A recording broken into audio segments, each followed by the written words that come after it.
Thank you for the kind introduction. Before I get started, I just wanted to get a show of hands in the room. How many of you are founders already of climate tech? Nice. And how many of you want to be founders of climate tech? Awesome. And how many of your students here at GSB just trying to figure out what's happening in the space? Okay. All right. Great. So thanks for coming to my talk here today as part of the session. My name is Reshma Singh, and I'm a senior advisor at the US DOE's Building Technologies Office, which is part of the Energy Efficiency and Renewable Energy area. And I'm also program director at Lawrence Berkeley National Lab, not to be confused with Lawrence Livermore National Lab. So today I'm focusing on the built environment because it's an oft forgotten space. The reason is that the built environment, as we know it, represents about 40% of global fuel-based emissions, whether it be the steel and the cement, which goes into the construction of buildings, or whether it's the active energy used through HVAC, which is heating, ventilation, air conditioning, lighting, etc. There's a lot of energy being used and wasted in the installation and operations of buildings. And this is a very tough to invest in climate tech sector just because of the hard tech requirements with its equipment or materials. And so the time horizons tend to be large, which private sector doesn't have the time for, but the planet needs to really accelerate on. So our solution at the DOE has been how to really get the public and private sector dovetailed so we can accelerate climate solutions in the built environment. So we launched IMPEL because 5 years ago I patented 2 devices, and at that time in my career, my children were small, my family was young, I didn't have the space or the bandwidth to go out and launch a startup on my own. So I said, why don't we actually help as a DOE other folks in national labs who have ideas, inventors at academic institutions, and other small startups who have early stage ideas in this very tough to penetrate building tech sector. And let's get those researchers, scientists, professionals, and entrepreneurs help impel the building technologies to climate impact. So our theory of change at IMPEL is to accelerate building technologies for climate adaptation. So our mission is a carbon neutral built environment that promotes equitable wellness for all. And we take each word of this very seriously. The built environment consists of not just the buildings, but what's around the buildings, which is clean energy systems, whether it be EVs, storage, solar panels, and the people that surround it. So our theory of change really rests on 3 pillars, the 3 Ds. The first is decarbonization, which is embodied operational carbon and circular materials.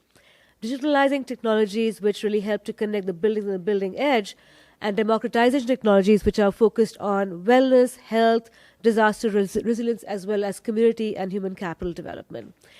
So we noticed that in the buildings value chain, it's a very, very fragmented value chain, whether it be enterprises that are developing buildings, manufacturers such as founders such as you, who are creating new products. Where does the buying decision-making power reside? Well, everything on the right-hand side. So architects and engineers who are specifying building materials, contractors, builders, developers, and owners who are actually making the decisions for buying, and then everything downstream of that, which is for operations of buildings. So our IMPEL innovators actually straddle the entire design-build value chain as well as the operations and life cycle value chain. And our major off-takers are the customers I just talked about. So since we are a national lab, we just don't do things ad hoc. We go into and do surveys. We find the data behind what we're doing. So when we surveyed our innovators, we found that there are 3 major barriers: finance, market and policy barriers, and technical and operational barriers. And what we're doing is helping to give the training and the foundational skills required for our innovators to address those barriers. So to address the actual storytelling and financial barriers, we provide pitch workshops. To address the barriers around, is this really good for the climate? Is it good for carbon? We're providing carbon tools training as well as mentoring sessions. And then we have 3 pipelines to address the financial barriers. Grants, which come from the public sector, venture funding, which comes from the private sector, and industry partnerships, which are crucial for this sector to really make your technologies go from seed to scale. So in the past 5 years, we've actually incubated about 250 startups. They're all been very early stage. They come to us at a technology readiness level of 2 or 3. And by the time they finish with the program, we've hopefully moved them around to benchtop test scaling, which is around 5 to 6. And then several of them have also moved to sales and pilots. They've won several awards. And then my most favorite metric is that while only 2% of venture funds flows to women and 1.6 flows to people of color, over half of innovators, and I'm very proud to say that, are people of color and non-male.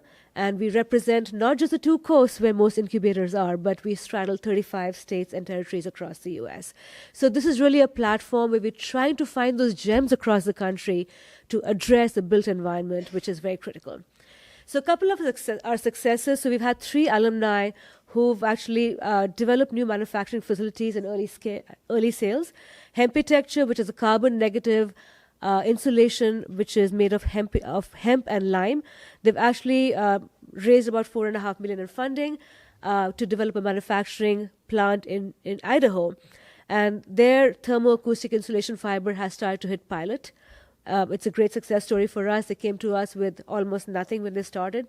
In Wentwood, a University of Maryland-based startup is using a very interesting honeycomb-like structure, which makes wood almost as strong as steel. So think about a steel replacement. So they've actually gotten $20 million in ARPA-E funding, and they have started a manufacturing facility in Maryland. And AeroShield, which is an MIT-based startup, which helps me think that maybe we need some Stanford-based startups as well, right? So MIT-based startup, which basically developed a transparent aerogel cost-effectively, which can be used in regular windows as a transparent inserts for retrofits of buildings to provide high insulation. So as a part of what we're doing with the DOE now is, as my role as senior advisor, we are developing what we call the Investor Industry Innovator Knowledge Network, which is building together folks like all of you, innovators, knowledge people, industry, and investors to really help with moving the needle as a community. So I'm going to take a couple of minutes now in the end to talk about a new program we launched called Cradle to Commerce, which represents 4 national labs and to take IP from national labs, the cradle of national labs, to commercialization. So as you know, that public and private sector, when they have come together, have created huge value to society. Think about DARPA, the Defense Advanced Research Projects Agency.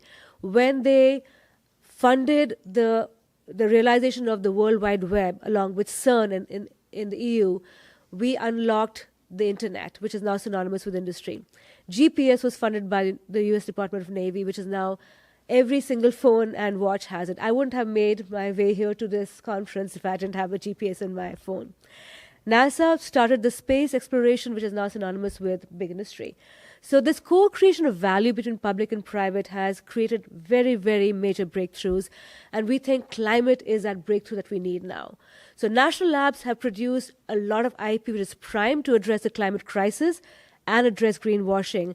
So we are trying to find the right IP, the right test beds, the right scientists across 4 national labs, 3 incubator partners, and 5 DOE offices to create a climate tech infrastructure commons so the private sector can come in, engage with us in a streamlined fashion, and we can accelerate the velocity of climate tech startups.